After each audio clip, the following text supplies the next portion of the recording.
बहुत स्वागत करता हूँ।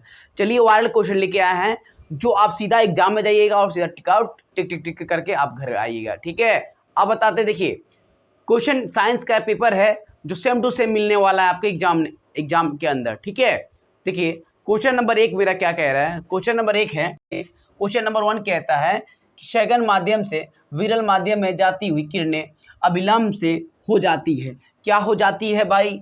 तो सपाती हो जाती है, दूर हो जाती है, नज़दीक हो जाती है और इनमें से कोई नहीं। इसका मतलब सघन माध्यम से विरल माध्यम में, सघन माध्यम से विरल माध्यम में कोई भी किरण जाती है तो अविलंब से क्या हो जाती है? दूर हो जाती है। तो ऑप्शन क्या हो जाएगा आपका?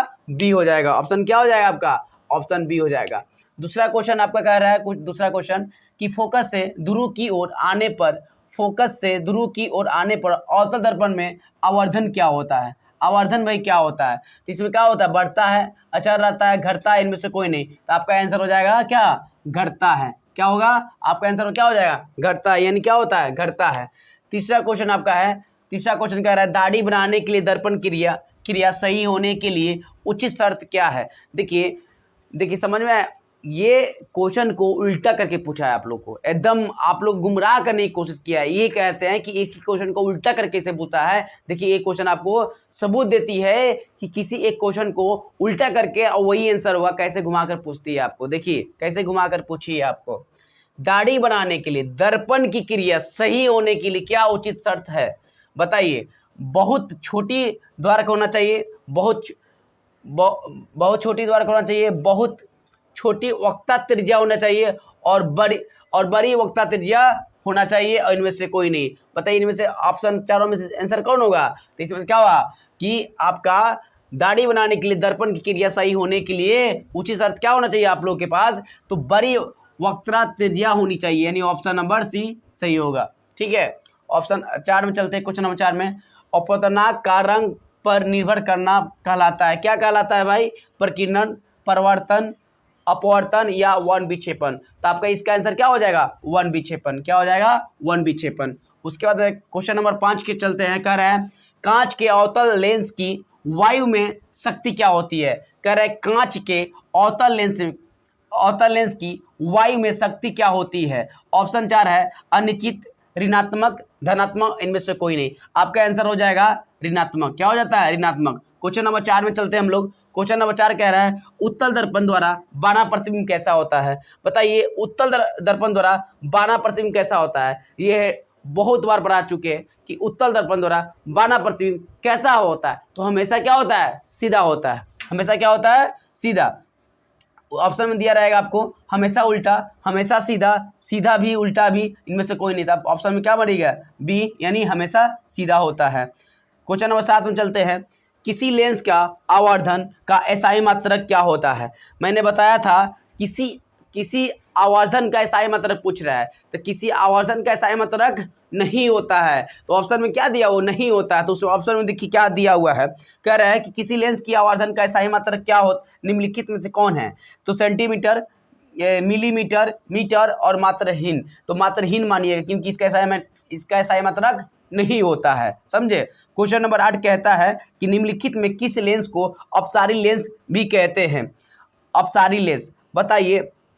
अपसारी लेंस हम बताए थे आपको जब रिफ्लेक्शन ऑफ लाइट पढ़े होंगे तो उसमें अपसारी लेंस बताए होंगे कि किसको अपसारी लेंस कहते हैं, किसको अभिसारी लेंस कहते हैं। दोनों मैंने आपको बताया था। समझ में आया? तो ऑप्शन नंबर देखिए 4 क्या कह रहा है। क्वेश्चन नंबर 8 निम्नलिखित में किस लेंस को अपसारी लेंस भी कहते हैं? ऑप्शन ए है उत्तल लेंस, बी उत्तल लेंस, अवतल लेंस दोनों, उसके बाद में सी है अवतल लेंस और उसके बाद डी है बाइफोकस। तो इससे मैंने बार बार बताया था कि इसमें क्या हुआ, अपसारी लेंस को क्या कहते हैं हम लोग? अपसारी लेंस को हम लोग क्या कहते हैं क्या? बताइए। अवतल लेंस कहते हैं। क्या करते हैं? अवतल लेंस। यानी अपसारी लेंस को हम लोग क्या कहते हैं? अवतल लेंस भी कह सकते हैं। समझ में आया? क्वेश्चन नंबर 9 कहता है कि विशालक शीशा होता है। विशालक शीशा मतलब समझते हैं क्या होता है? विशालक शीशा होता है। ऑप्शन दिया हुआ है आप देखिए। उत्तल दर्पण जो देख रहे हैं ना, उसी को विशालक शीशा में आदमी कन्वर्ट कर दिया है और कुछ नहीं किया है। मतलब वर्ड इतना खतरनाक ला दिया ना कि आप लोग को समझ में आएगा क्या विशालक। मतलब वर्ड खतरनाक लग दिया है। देख रहे हैं ना, क्वेश्चन पूछने का ढंग दिख रहे हैं, एकदम आपको ये पैटर्न याद रखना पड़ेगा, एकदम बेहतरीन है। इस पैटर्न को समझना, देखना और एनालिसिस करना, क्योंकि देखिए कि क्वेश्चन वही है, कितना कितना घुमा घुमा कर पूछा है, ताकि बच्चे को उस क्वेश्चन का आंसर आ भी रहा हो तो क्या हो, बाय मिस्टेक से गलत कर दे। बहुत घुमाया जा रहा है क्वेश्चन में। आप देखिए, आपका एग्जाम जो भी चीज़ है ये आपको बहुत कुछ सिखा के जाएगी, इसीलिए एग्जाम देते समय सावधानी बरतिए, कुछ सीखने की कोशिश कीजिए, ताकि आप बिहार बोर्ड में क्या करें, इनकी अप्लाई करें। देखिए ये सितंबर माह का एग्जामिनेशन हो रहा है, अब सेंटम एग्जाम आपका बाकी है, समझ में आया। तो सारी एग्जाम पर आपको फोकस करनी होगी, ताकि आप लोग क्या कर सके, इस सारी चीज़ों को बेस्ट से बेस्ट व्याख्या कर सके, अपने आप को बेस्ट बना सके, जो कमी रह गई उसे सुधार सके और एक बेस्ट तैयारी कर सके। इसीलिए एक एक चीज़ पे ध्यान दीजिएगा। ऐसा नहीं कि गए लिख के आ गए, कोई चीज़ नहीं, क्वेश्चन का लेवल नहीं पता चल रहा है, गए उस क्वेश्चन का आंसर देख लिए। तो सारा चीज़ आप देखते हुए चलिएगा, सब्जेक्टिव ऑब्जेक्टिव जितना भी चीज़ें हैं, और उस टाइप का क्वेश्चन का तैयारी हम लोग करेंगे। और आप लोग को कुछ समझ में नहीं आ रहा तो आप मीना ऑनलाइन क्लास से जुड़ जाइएगा, उसके बाद में आप सब्सक्राइब कर दीजिएगा। सारा चीज़ें आप लोग को यहाँ से करवा दी जाएगी और एक बेस्ट नंबर आप लोग को एकदम गिफ्ट के रूप में दे दिया जाएगा। समझ में आया। चलिए आगे बढ़ते हैं।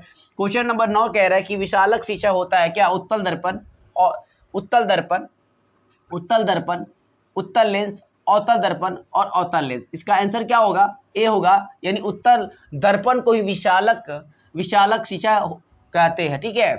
क्वेश्चन नंबर 10 कह रहा है, क्वेश्चन नंबर 10 कहता है कांच के प्रिज्म में किस रंग का विचलन न्यूनतम होता है?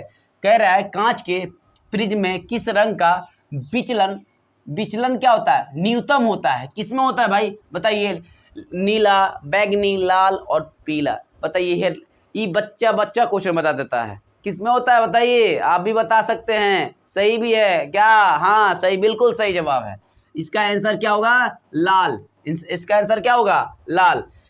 उसके बाद में क्वेश्चन नंबर 11 कहता है कि निम्नलिखित में से कौन सा लवण है? निम्नलिखित में से कौन सा लवण है? लवण कौन है? तो इसमें से आपको पहचानना पड़ेगा कि ऑप्शन ए है K2SO4 NHOT, उसके बाद में सी है HCl, उसके बाद में है D NaOH। आपका आंसर होगा ए, यानी K2SO4। ठीक है।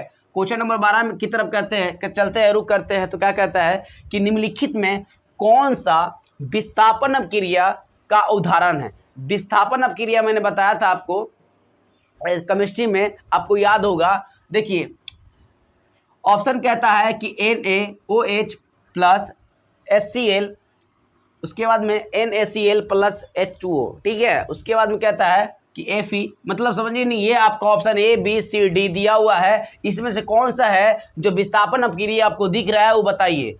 विस्थापन अपक्रिया क्या है? क्या कहता है? विस्थापन अपक्रिया कहता है, क्या कहता है कि कोई आदमी, अगर आप पढ़ने जाते हैं तो कोई बैठा हुआ विद्यार्थी को आप उठा के खुद अपने उसके स्थान पे आप ग्रहण कर लेते हैं, उसको ही क्या कहते हैं? विस्थापन अपक्रिया कर रहा है। तो उस चीज में देखिए कौन हाँ, उठ के अपना स्वयं वहां पे चला गया। तो ऑप्शन नंबर बी आपका क्या हो जाएगा? सही हो जाएगा, यानी Fe plus COSO4 plus SuSO4, उसका FeSO4 प्लस Cu, यानी ऑप्शन नंबर बी आपका क्या होगा? सही हो जाएगा। ठीक है। उसके बाद में 13 नंबर क्वेश्चन कह रहा है कि बुझा हुआ चूना का रासायनिक सूत्र क्या होता है? बहुत ये हाईलाइट क्वेश्चन है, ये तो बच्चा तक बताता है। ठीक है। CaOH का होल 2 क्या होता है? CaOH का होल 2 होता है, जो ऑप्शन में आपको सी दिया हुआ है। ठीक है। क्वेश्चन नंबर 14 कह रहा है कि बताइए 2Gen plus O2, 2Gen O किस प्रकार की अभिक्रिया है? तो क्या किस प्रकार की अभिक्रिया है आपका? तो अपघटन, अवक्षेपण, उपचयन और विस्थापन, यानी उपचयन अपक्रिया है। कौन सा अपक्रिया है? उपचयन अपक्रिया है, जो ऑप्शन नंबर सी में आप लोग को है। ठीक है। क्वेश्चन नंबर 15 कहता है कि शरीर में भोजन का पचना किस प्रकार की अभिक्रिया है? तो बताइए शरीर में भोजन का पचना किस प्रकार की अभिक्रिया है? तो बताइए आप, विस्थापन और संयोजन। ये इसका आंसर क्या हो जाएगा आपका? उपचयन हो जाएगा। क्या हो जाएगा? उपचयन हो जाएगा, उपचयन हो जाएगा। ठीक ना, अपचयन दिया हुआ, अपचयन, उपचयन और विस्थापन और संयोजन, तो इसका आंसर क्या हो जाएगा, उपचयन हो जाएगा, उपचयन अपक्रिया। समझ में आया क्वेश्चन।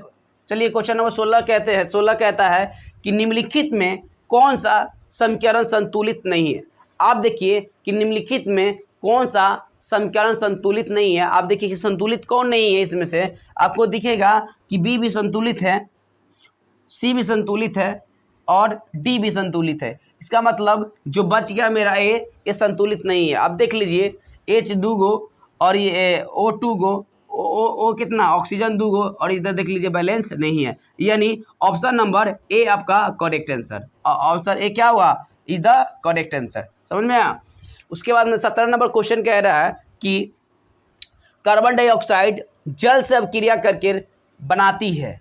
कार्बन डाइऑक्साइड जल से अभिक्रिया करके बनाती है, क्या बनाती है।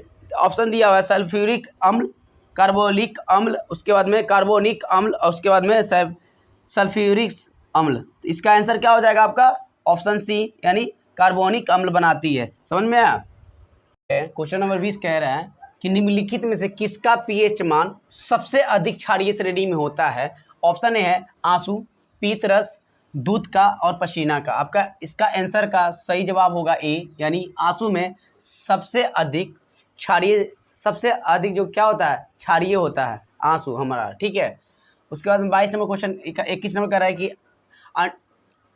अंडाणु निषेचित होता है किसमें, व्यवसाय में, अंडाशय में, योनि में और फ्लोपियन में, यानी इसका आंसर हो जाएगा डी आपका। क्या होगा, फ्लोपियन, नलिका में होता है। ठीक है। उसके बाद में कह रहा है कि द्विखंडन पाया जाता है किसमें, तो जीवाणु में पाया जाता है, जीवाणु में। 24 नंबर क्वेश्चन कह रहा है कि फुटपाथ पाया जाता है किसमें, मछली में, अमीबा में, मेढक में और इनमें से कोई नहीं। तो ऑप्शन मान दीजिएगा बी, इसमें अमीबा में आपका क्या हो जाएगा, कुटपाथ पाया जाता है, कुटपाथ पाया जाता है। समझ में आया। तो इस प्रकार आपका विज्ञान का जो पेपर होने वाला है 25 में 25 ऑब्जेक्टिव आप क्लियर कर दीजिएगा। उसके बाद में सब्जेक्टिव के लिए तो टाइम नहीं है हम लोग के पास। ठीक है। जिनको PDF चाहिए वो हमारे नंबर पे 6203712520 पे व्हाट्सअप करके हाय लिखेंगे, उनको PDF मिल जाएगा, फिर आएगा। जैसे क्वेश्चन नंबर फर्स्ट आप लोग का आएगा कि प्रकाश के, क्वेश्चन नंबर फर्स्ट क्या है आपको कि प्रकाश के अपवर्तन के नियम को लिखे। क्वेश्चन नंबर 2 आएगा, ये सब्जेक्टिव में आपका होगा, जो लिखित अब सब्जेक्टिव में जो होता है 2 अंक का प्रश्न, वो उसमें पूछा जाएगा आपको। अवतल दर्पण, उत्तल दर्पण में अंतर स्पष्ट करने के लिए बोलेगा। उसके बाद में पानी में रखा हुआ सिक्का कुछ ऊपर उठा हुआ प्रतीत होता है, क्यों, ये आपका क्वेश्चन नंबर 3 में पूछेगा। क्या रेलवे में सिग्नल का प्रकाश लाल रंग का ही क्यों होता है। जो रेलवे में जो देखते हैं उसका सिग्नल जो रहता है और लाल ही क्यों रहता है, उसका आपको बताना, व्याख्या करके बताना पड़ेगा क्यों रहता है। मैंने ऑब्जेक्टिव में ये एक ऑब्जेक्टिव पूछा था, जो मैंने बताया था कि लाल रंग का होता है, मैंने बताया था आपका।